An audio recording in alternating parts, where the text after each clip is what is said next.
Welcome to Deciphering Growth, the show that explores mental health from every angle. We bring you conversations with personal opinions, stories, and practical tips. We aim to break down the stigma and help you live your best life. So please sit back and let's dive in. Before we begin, we want to remind our listeners that this podcast represents the opinions of Tiffany Graves, Eric Stone, and the show's guests. The content here should not be used as medical advice. It is for informational purposes only, and please consult your healthcare professional for any medical questions. Views and opinions expressed in the podcast are our own and do not represent that of our places of work. This podcast should not be in any legal capacity whatsoever, including but not limited to establishing a standard of care in a legal sense or as a basis for expert witness testimony. There is no guarantee regarding the accuracy of any statements or opinions made on the podcast.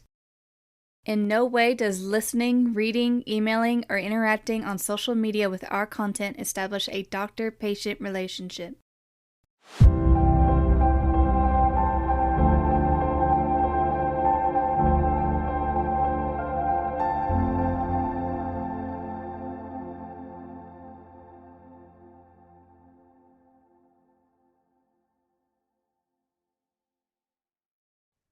Hey guys, we're here with our special guest Erica today, and I'm going to go ahead and turn it over to Erica so she can kind of tell us a little bit about her amazing area of specialties and what she's going to talk to us about today. Oh, thank you. And thanks again for having me. I really appreciate your time, Tiffany and Eric.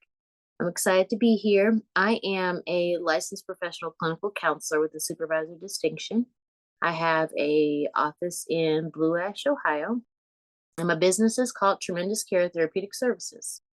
I offer individual, family, some group services as well.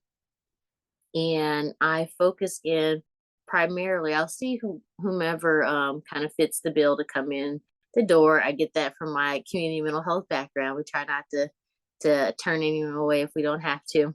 But my specialty areas are trauma, grief, and problems with sexual behaviors. So problematic sexual behaviors, especially with adolescents, but also work quite a bit with young adults too in that area. And so that's what I am focused on in my doctoral program at UC. My last semester is this fall. Whoop, whoop. And my dissertation is going to be around problematic sexual behavior and purposeful training and education for providers to see if that might open some doors in the field to get folks to work with that spectrum of sex. Because a lot of times folks that I've talked to have just fallen into it by way of voluntold to see someone and then having to try to go on the back end to find education and support. And so just curious what that might look for the field if we are purposeful in formal education and professional training and development for individuals and supervision so that people feel support in the work that they do, because we're kind of all over the place in that area. And folks will hear about sex and think about the far end of the spectrum and really dangerous, heinous crimes and not recall that sex is a spectrum all the way from like dysfunction to non-contact offenses, or even just folks dealing with like pornography or just some choices that they need to kind of have some safe space to process through before it becomes to anything where they're violating themselves or another person. And so, yeah, those are kind of some just a quick and dirty about my background. Yeah, I'm a little curious. Could you tell us a little bit more about this kind of spectrum concept? Because this is the first time I've kind of like encountered it. Yeah. So actually there's been a big uptick on learning more about and having more formal opportunities of education and support and even supervision on sexual dysfunction. And so we have a whole area now with ASEC that talks about there are trainings and even certifications you can get in working with individuals who are having issues around sex that are more on the dysfunction side. So we're having issues with erections, issues with intimacy, those kind of things. And even they talk a little bit about issues around infidelity and things like that as well. My area is kind of on the other side where we talk a lot about sexual offense. So people who have been victimized, I work with that side of the field as well. But I work also with folks who have perpetrated sexual crimes or been adjudicated for sexual crimes. And so in that, there's a spectrum there as well. We think about things coming all the way from non-contact offenses like voyeurism and issues around pornography or things like that, all the way to rape and things like that. So just reminding ourselves there's a spectrum and there's a whole lot of behaviors from one end to the other. But typically, in my experience, when we talk about issues around sex and we're talking about that offensive side, everyone just jumps all the way to rape or kidnapping like that, and forget that there's a whole spectrum of behaviors and folks who are looking for support. There's some curriculum out there that can be helpful, but a lot of it's really still in the works of trying to find something that's very holistic and thinks about a person as a person. I talk to folks all the time. One of the things I like to say is like, we can hurt folks in a lot of different ways, but for some reason you chose sex. And so getting it, understanding why sex became that. And there are a whole bunch of things that happen underneath that. They're from folks, who have been victimized previously to folks who were missing information and knowledge and kind of made some mistakes that started them down a path that continued to get worse, and all kinds of things have occurred. So that's why it's important when you're thinking about when you're treating issues around sex, that you start with a really, really holistic diagnostic assessment. And you're thinking about sexual health history, messaging that they got as young people, and expectations, experiences that they had or didn't have, but things around education they did or didn't have, developmental milestones or things that they did or didn't have. So there's lots of other things we want to consider. Pro-social skills, attachment, lots of things we want to consider when we think about that, so we can have a real nice picture of if there's information they might be missing, what things made them risky to sex being the way that they harmed another folk, and then going on from there. So I could just ramble on about that, but that's No, definitely. I think it's so interesting. I mean, as you know, Erica, for sure, like there's not many people trained to work with this population. And I would think even not folks that work well with this population as far as Yeah. like outcomes and understanding the factors. And if you don't mind, because you're an expert in this, like what do you think most people get completely wrong when they hear about problematic sexual behaviors, or just almost like a stereotype or a really common misconception about working with folks in that population? Oh, there are lots of stereotypes and misconceptions. One of the most popular ones out there is that if someone is victimized, that they will go on to victimize somebody else, and that's just not the case. That correlation does not equal causation, if you will, in that area. Another popular misconception that folks have is that individuals in this camp or in need of this type of treatment aren't capable of positive change, that like once you're an offender you're always an offender, those kind of things too. And recidivism rates in sexual crime are actually less, the smallest rate in, like, when you think about crimes that occur, is that they'll reoffend sexually. Now there are rates that they might reoffend in like some other criminogenic way, but sexual reoffense is very, very low actually. And so that's something that people don't consider when they think about this work too. Yeah. Do you, not to put you on the spot, because we don't try to pin our guests in any specific conversation, like, do you know the rates of like those who maybe have been victimized by sexual assault, and is there any statistic about like the percentage of those who then go on to commit a sex offense or have a problematic sexual behavior? I don't have the most current rate like in my brain right this second. Yeah. Yeah, but there is some, like I said, correlation in that does happen. But there have been studies that show that that's not a causality. It's not 100% that if something happens to you, you're going to go on and hurt someone else.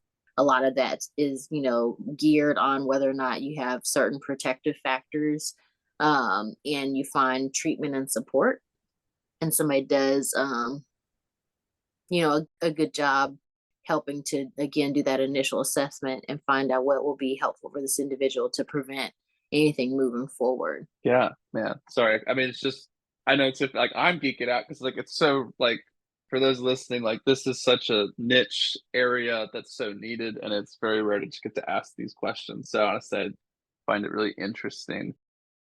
I'll have to find like the latest data on that, Yeah. because that has not been what I've been studying recently, when it comes to, I've been really knee deep in just how attitudes and stereotypes of clinicians have impacted them actually being able to see individuals as capable of positive change and wanting to get into the work or not, because that's kind of what my dissertation is about. Like, if we can purposefully support clinicians, could that help? Because the overall goal of this work is to prevent any future victimization. And so if we see the fact that, again, if individuals struggle with substance use, we want to help them with that so we can prevent any other harm for themselves or the world around them. Well, the same thing with sex. Can we find a way to support individuals? Because 9 out of 10 individuals who are dealing with issues around sex do want support. And that like small percentage of individuals who don't want support or don't see themselves as capable of change, they are incarcerated because they aren't able to make safe choices for themselves and the environment around them. So you're not going to really be dealing with that population. But we get this stigma about us, or this misconception about us, that if I support someone, I'm going to be in my office with someone who I'm going to be unsafe around, or that my colleagues are like, ooh, Erica works with those kind of people. And I get that from other individuals in the field, like, oh, how do you work with those people? Well, because they're people. And they came in the door wanting support. And so why do we throw their life away if they want to make better choices?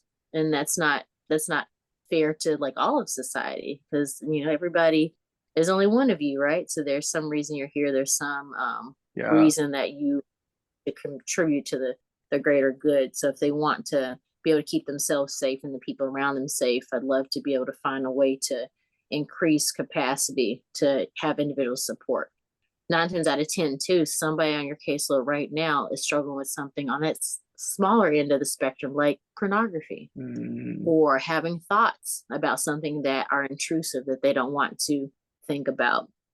And would we rather support them now and give them the proper tools so they can think about their thinking and make safe and healthy choices now, so it doesn't grow up to be something on the other side of the spectrum where they cause harm to themselves or someone else? I appreciate that, Erica. I really do. How did you, do you mind me asking how you got into this work? Just as like how you kind of kept moving? Because I mean, I think most of our listeners are like, a dissertation is a very high level commitment to a certain topic. So I mean, you clearly have passion working for these folks and individuals. So do you mind me asking how you got into that direction? Oh yeah, no problem at all. So I started out working in community mental health, and I was at a fairly large agency working with teenagers. And I had a teenager come into our program, and they had a whole bunch of other things going on. The one thing in their record was that they had got into like we'll say a Kroger to protect the innocent, and gone into it was a male, went into the female restroom, turned off the light, grabbed somebody's calf under the bathroom. Sure, freaked somebody out, rightfully so, called the police. This person was apprehended. Well, now they are labeled with a sexual offense because they were in the female restroom and they touched a female, unsolicited, requested, all that fun stuff. And so now here we have this, again, teenager in this program. Nobody wants to touch him with a 10-foot pole because he's got a sexual offense. And so again, it's like, okay, well, let's look at this. What do you mean by sexual offense? What actually happened in the situation? What's going on? And we're forgetting this litany of other things that this individual has gone through, including trauma and other issues. They're not placed in their home in the time because of some things that occurred that were outside of their control. But again, all that stuff gets thrown out, and all we focus on is that label of a sexual offense. and we look at the sexual offense and it was a touch underneath the bathroom stall. Does he have consequences for that? Absolutely. Does he deserve consequences for that? Absolutely. He made a really poor decision that didn't just affect him, it affected another person, and they're feeling safe and comfortable in their space, and that's not okay. But does that mean we take this teenage child and throw them away for the rest of forever?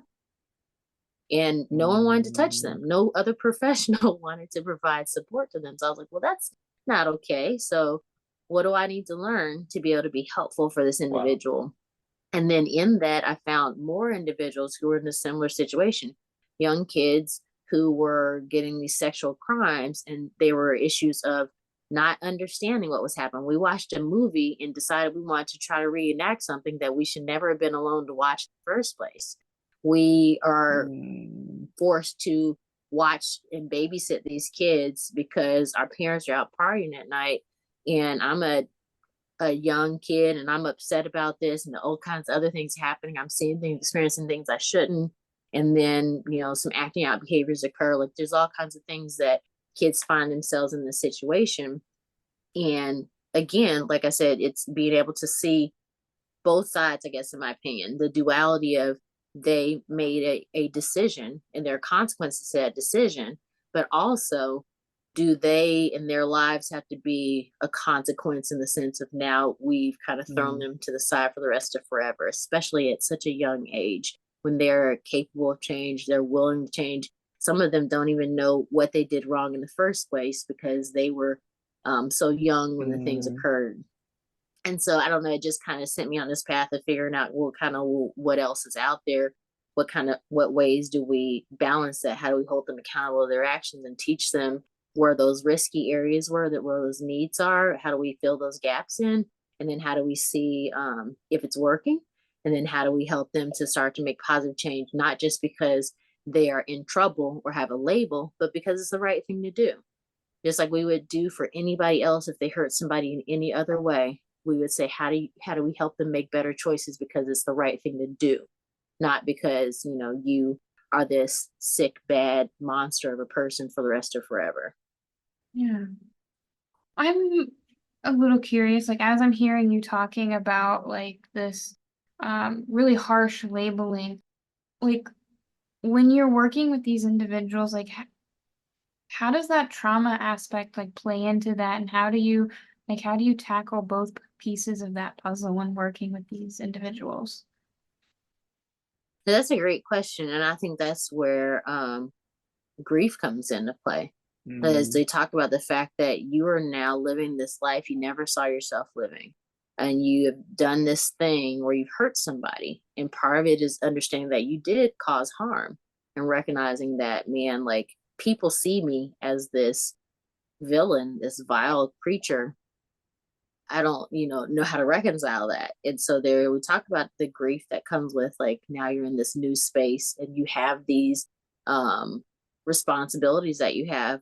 You have to make right, wherever you can, and you have to make choices differently. And thinking about like kids that are on the older end of kidness, if you will, so becoming young adults, like you have like probation. Some kids are on probation and you have responsibilities, right? You have to talk to people about what you did and make sure that folks are safe around you. You can't be around certain age people, or you have to move out of your home now because there are other kids there, all these things that you have to do. So there are all these ways that they have lost things as a result of the decisions that they made.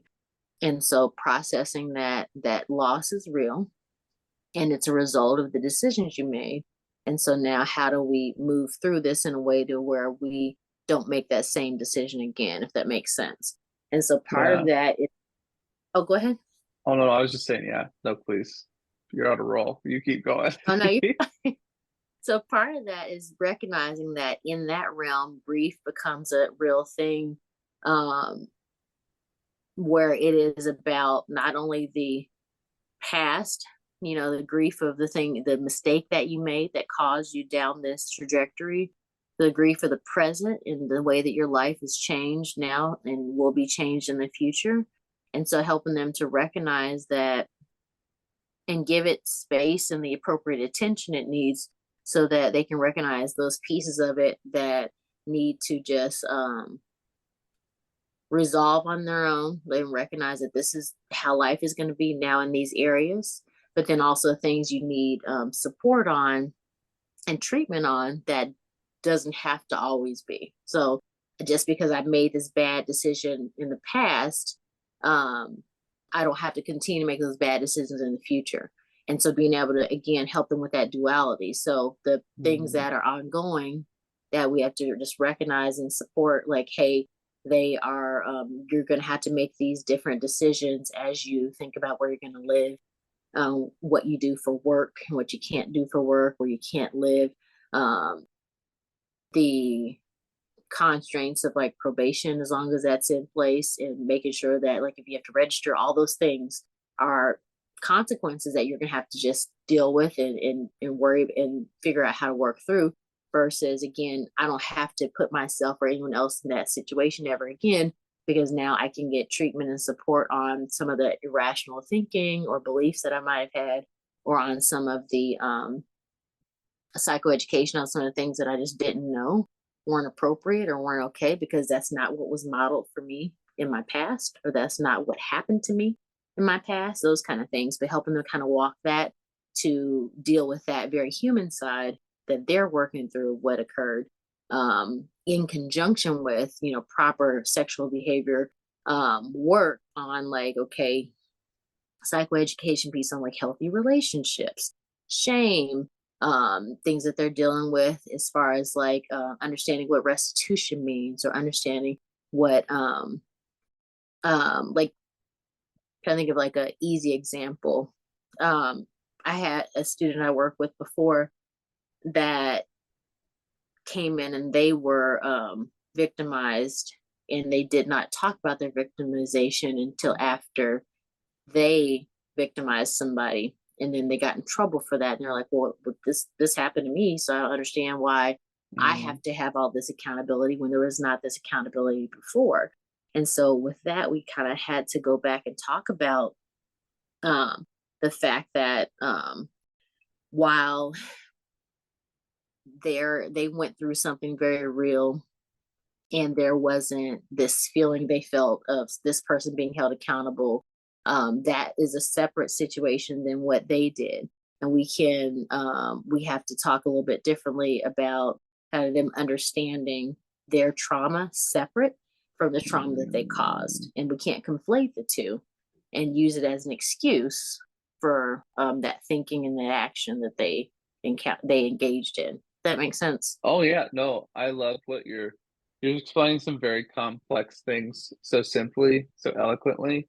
I don't know if I've shared this on the podcast before. I think Erica and I have talked about this, where I used to work with adult like offenders of like sexual offenses, and one of the things that I found challenging was like, oh my gosh, like, how do I help them? Like, do they deserve? And I went to like my group supervision for therapy and stuff, and was like, how do I do this? And something that really stuck with me is like, this therapist that had been in the field for a minute, still talk to them. They're like, who are you to decide who gets to heal and who doesn't? And that's just always stuck with me. And all of the work we do in therapy of like, especially if someone's going to live their life with the repercussions of those actions, registering, all of those things. And so I really appreciate the work you're doing, Erica, working with teenagers and younger folks, trying, because I'm sure the data would suggest that getting that work involved early and closer to the time of offense and time of like maybe victimization, that leads to better outcomes for healthcare. Yeah, absolutely. And it saves healthcare money too, because there's less money being spent on recovery for victims. There's less money spent on incarceration for individuals who end up going that route, where they continue to make bad choices and end up in and out of the juvenile justice system. There's less money spent on probation for monitoring. So it not only is a social and emotional support for our society, but it's an economic support for society too, to support individuals the sooner that we can, so that they don't continue down this path of destruction for themselves and the world around them. Have you found it challenging for some of the teenage clients? Because I worked with some adults, so they were like 18 or 19, and then maybe their victim or the survivor, they were like younger than them. But then when you go into the registries or something, you look up age of like survivor or victim, it will have the age of the victim and like the offender or person who permitted that perpetrated that, they're older, and so kind of like they keep getting older, but the age of like their victim or survivor stays the same. Have you found that to be an obstacle at all for them trying to receive care? Or An obstacle being just like the difference in age. yeah, so basically, like if there was they were 15 and then the victim was 14 or survivor's 14, now they're 19 coming to therapy. But then if you were to look up the case file or something and see, like, I don't know, it seems like the general public doesn't look at like age of when what were their age when that happened. They just look at Mm-hmm. the age of like where they are now. And so it's like, oh, like I don't know. I think it just increases stigma, I guess, this age gap, and like as if it changes it, I guess, in any way. Yeah, and that's why there's such a call and an importance to doing a holistic assessment and really looking at all of that information, because some of that too you don't consider. Like you see who came in the door and you're wondering like, well, what led to this, or why are you here? Oh my gosh, look at that age gap. But then realizing, oh wait a minute, maybe there wasn't that much of an age gap. Or even if there is an age gap, again, there's a reason for that. And you look at that assessment and you might come to some knowledge about like, well, where this comes from. If there is an issue where they had issues in their past. I had a previous client I worked with, and this client was an adult. They had some other mental health and intellectual challenges.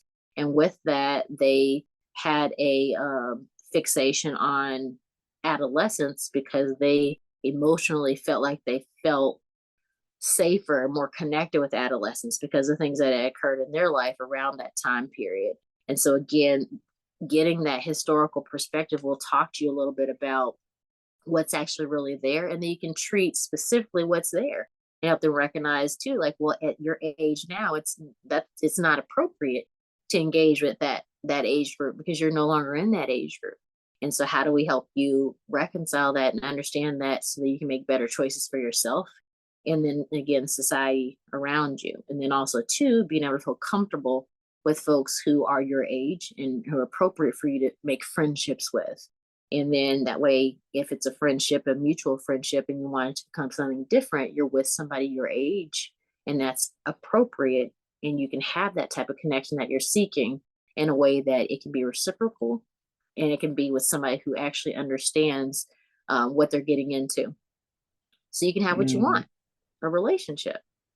yeah, man. Tiffany, any thoughts? I feel like I'm hogging the mic a little bit No, because I'm no, that's excited. okay. There's like I feel like we probably both have a lot of running questions, and I think something for me that keeps running through my mind, hearing about the amazing work that Erica's doing is like, if I'm an outsider and I encounter one of these individuals, like what's an appropriate way to support them and like, help them through this journey without having like maybe the knowledge or education that like one of us would have. Well, that's a great question. I think, and part of it too is like you can be a great support by being a safe space to say like, hey, this is an issue, because that's also a problem within the field.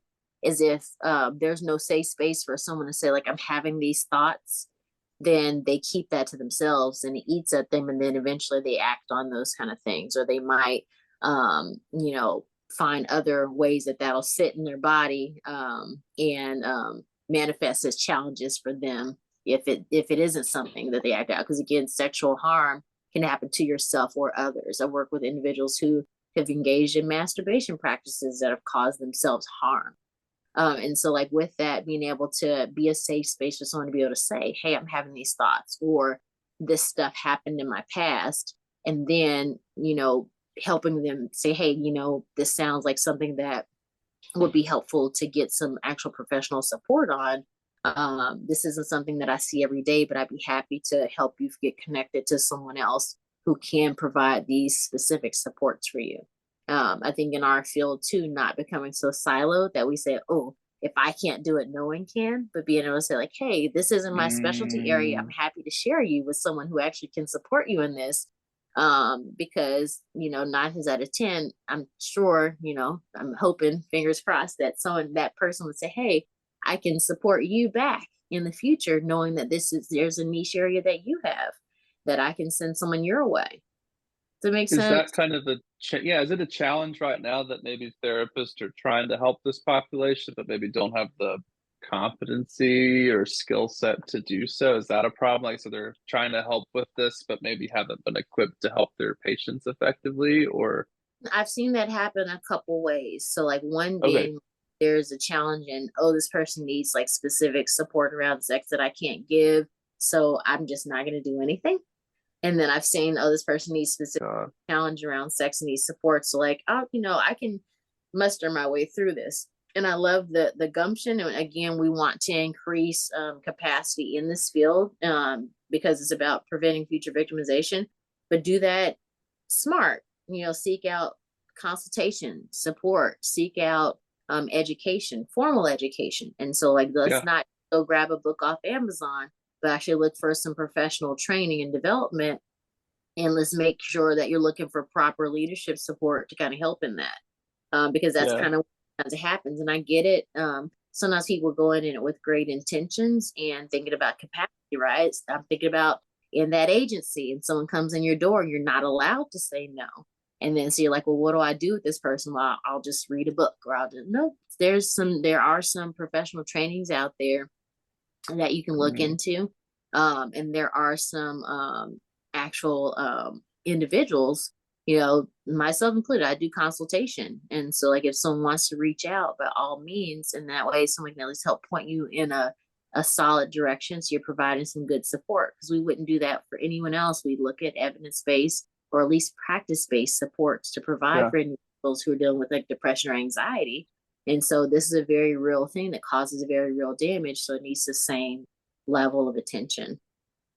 Yeah, shout out to the Ohio Counselor Social Work and Marriage and Family Therapist Board that sent out a pretty strong email message like last month that said if you're not getting consultation, supervision, or training, like, and there's a complaint, like those will be the questions. So, and some of you maybe therapists may not, but I like read this email. I was like, oh, like they're not playing around anymore.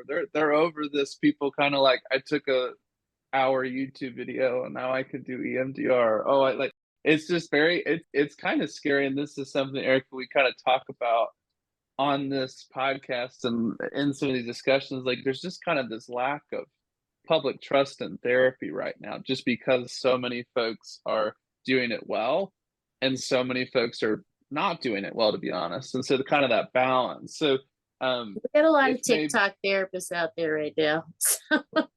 there was one the other day, I shan't give them a shout out here, but perhaps it was sent to me by someone and I was looking at it and it was so triggering for this person. And it essentially was like talking about, if you do this, this, and this, oh, that's your narcissism showing up. And like, Yeah. I think we're in this very fragile state of the world right now with all these things, but just like the content out there. And so yeah, if you're looking for quality content and you're listening to us, my shameless plug would be like to follow Erica and find her socials and things, because she's very knowledgeable and an expert in this area.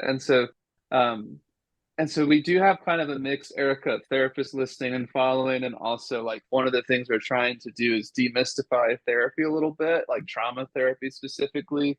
So do you have any maybe like practical, like, okay, just maybe some questions or things to maybe, if you're a potential person looking at therapy, of like, okay, this is maybe a level where you can maybe check in with a therapist. If it's like, is it more about level of disruption, or how would you suggest to someone to know when is the time to reach out to someone like yourself?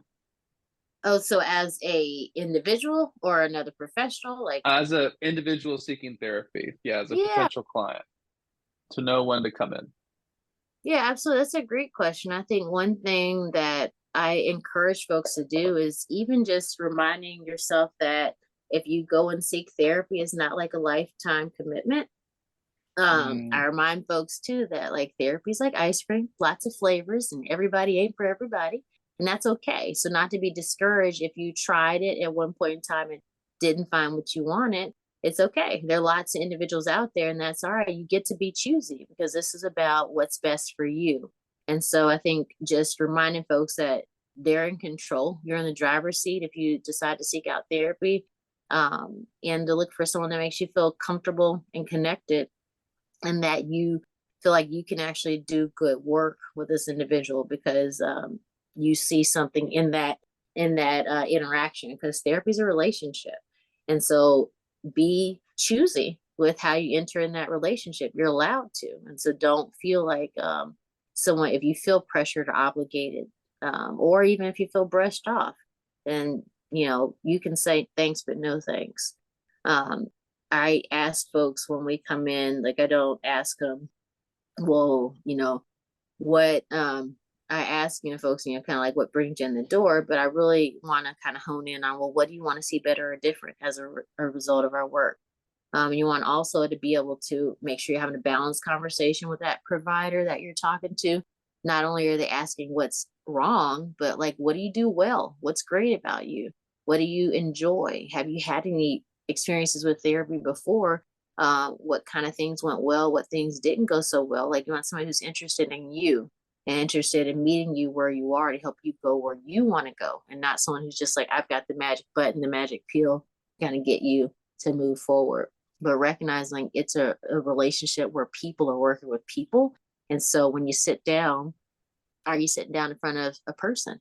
People working with people is this is the most simple and eloquent way to get at that idea of what makes it their thing. I mean, so helpful, Erica. I know like we could probably sit here for 5-6 hours and we still probably can't scratch it, but is there anything you kind of want to share with like maybe like colleagues who are kind of like wanting to know how to support folks in this area, or to clients who may be seeking help in this? Is there anything that you wanted to share that we haven't gotten to ask you or set you up to discuss today? I'll just share that like when it comes to work around like problematic sexual behavior or issues with sex, just recognizing that sex is a real thing that happens every day on all levels. And so like it's as natural as going to the restroom every day. And so being able to not hold any shame over yourself and the fact that this is something that you want to seek out support on, because that holds folks back from getting the help that they deserve, and recognize that you deserve to be seen as an individual. You deserve to be seen as someone who gets fair and equal treatment. It's our call as counselors to provide ethical treatment to those who come through the door. And so being able to have that audacity, if you will, to say like, hey, I want support and I deserve to have support. So again, you can make sure you're keeping yourself safe and the world around you safe, so you're able to still have a good life despite some of the things that occurred in the past, and learn how to make sure those things don't continue to occur in the future. I think one last thing before we wrap up and I let everyone go is what kind of how can the general public support kind of the work you're doing, or just support in general individuals that are facing these types of struggles? Oh, that's a great question. Actually, there are a couple of different organizations that do exist. There are a couple of, I don't want to mess up acronyms, but let me see if I can pull up. The ATSA is the national organization, and it should stand for the Association for the Treatment of Sexual Abusers. And what it is it's an organization that it's like international, and they have an annual conference. They have lots of information resources online. So it's ATSA.org, if I'm not mistaken. And then we have masoc.net, MASOC.net. And they're, again, this is a local organization. They're held out of Massachusetts. but their goal too is a world free of sexual harm for youth. I'm actually their BIPOC fellow for this year.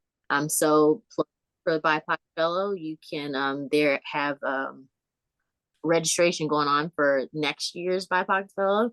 And you also can donate to provide, because they provide where I go to monthly trainings around this area, and annual conferences or comp for the fellow, things like that. So lots of education and opportunity to present at their annual conference, which I was able to do this past April. But with that, there actually is, those populations have information out there where you can get training or things like that as well. And then Safer Society actually is an organization that does ongoing trainings as well. I'll be doing a training with them in June about trauma and grief component therapy. So check that out on safersociety.com as well for information for a sign up for that. But really, there are organizations around. And so what I'm trying to do is get something closer to home. And so ATSA does have an Ohio chapter. And so we're working to try to get that restarted so we can have some closer help and support. And that's a part of the work that I'm doing too, to finish out my doctoral program, to try to see if we can get some things established here, even if we're starting with just a consultation group for providers, to again bring more awareness and support. So check out my website, tremendouscare.com. I have a link for my social media, so I call it Tremendous Talk.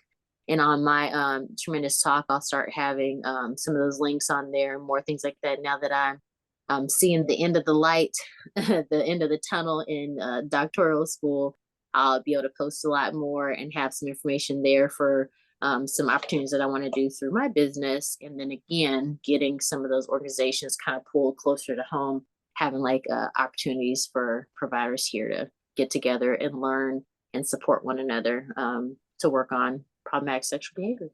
Oh, Erica, it's been such a pleasure. I just want to say thank you so much for taking the time. You're a very busy person. We really appreciate you sharing your expertise and just taking the time. I've known Erica for a little bit. We won't say how long, right? No, I'm just kidding. But like, Erica's been so helpful. She is such a assist to so many therapists. Like, I met Erica like a bit ago, and like even when I didn't have anything to offer her, but she was so kind and helpful. And so I just want to say, Erica, really appreciate you and what you do for Cincinnati and just your students and your clients and just the therapist community. You do a lot to help a lot of people. So I appreciate you. Yeah. Oh, thank you. And I just want to, for all of our listeners out there, we will post Erica's resources on our Patreon website, which will be totally free to you guys. And her podcast is going to be totally free.